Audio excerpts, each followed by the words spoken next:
Welcome to AG's Ace. Let's talk about the Tina factor, which pops up occasionally during elections.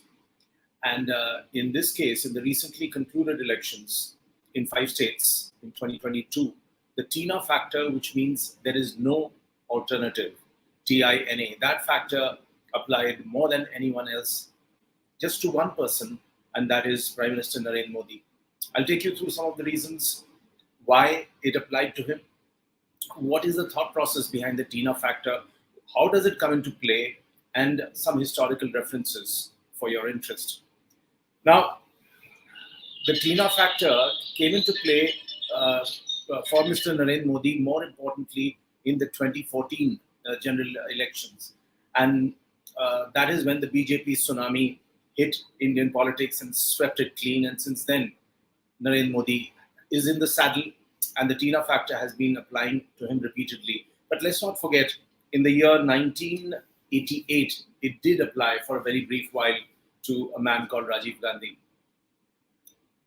Now, in the recent elections, the BJP has in its bag the plum states of Uttar Pradesh, Goa, Uttarakhand, and Manipur. It was never in contention in Punjab. So, safe to say, let's keep that out of the equation. Now, UP was the biggest club in the bag, and the BJP used it brilliantly. There were issues, and let's admit to it that there were certain issues which were stacked against the BJP, and they were basically unemployment, mishandling of the second COVID wave, the migrants walking back on foot, and what a scenario that was.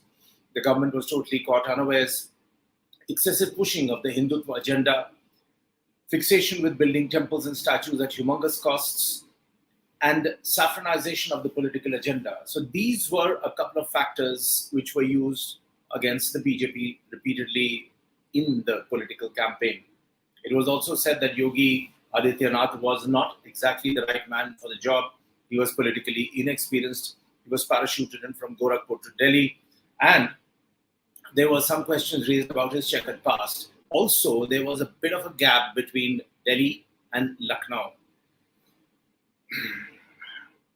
Then Modi stepped in, and he stepped into the picture brilliantly. So there was a photo op in Lucknow, if you recall, where they are walking in the veranda. That is Modi and Yogi Adityanath.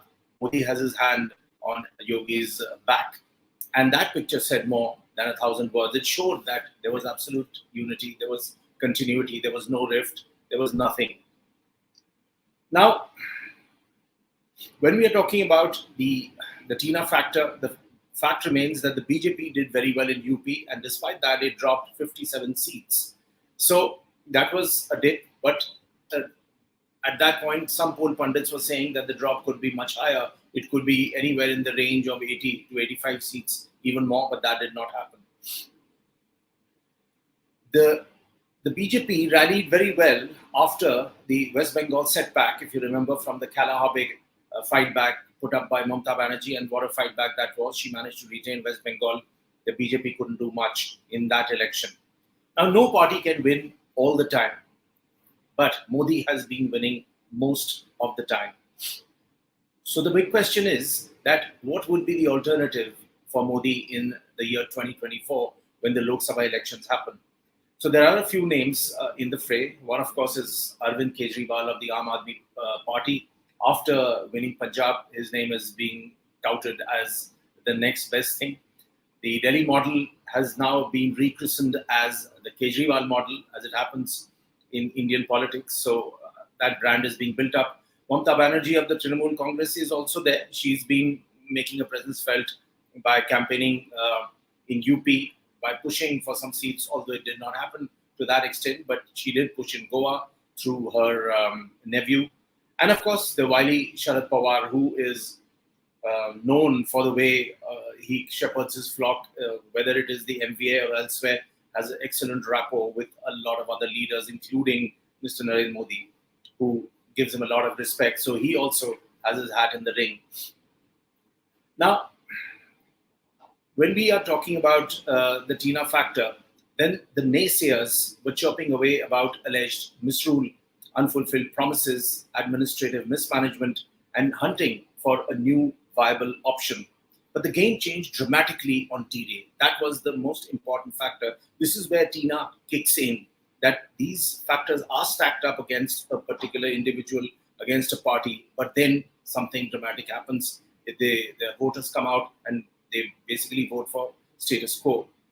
So the voters, they opted for a larger conglomerate, which had a few positives going. And the basic point was that it could deliver, it was battle tested, and in that light, some sins were forgiven.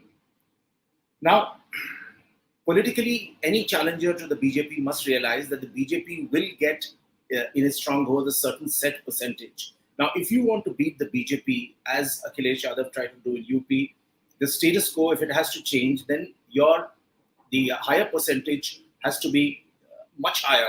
The vote percentage has to be much higher, and that did not happen in UP, and that was primarily because of the fact that Akhilesh Yadav of the Samajwadi Party had to double up. Now, Tina has a historical reference. British intellectual Herbert Spencer would often use "there is no alternative" in his frequent reply to critics of capitalism, free markets, and democracy. And it was a slogan that was often used by the conservative British Prime Minister Margaret Thatcher. Maggie used it to claim that the market economy is the best, right, and only system that works, and that debate about this is over. Eventually, Tina became the nickname of Thatcher. So, now ending the story, it is very clear that when you talk about the Tina factor, it signifies a particular politician, or it could be also a particular party. In this case, it is Modi who's leading the BJP. So, if Tina factor is applying to him in such a massive way, assisted by the BJP's impressive machinery, political machinery, the strategies at play, the RSS at the ground root, his own personality, and the most important thing to remember is that some of the factors which are stacked up against the BJP do not count on D-Day. That is the most dramatic and interesting realization. So the Tina factor is here to stay. Let's see how the situation develops in the year 2024. I'll be back with much more. Thanks for watching 86.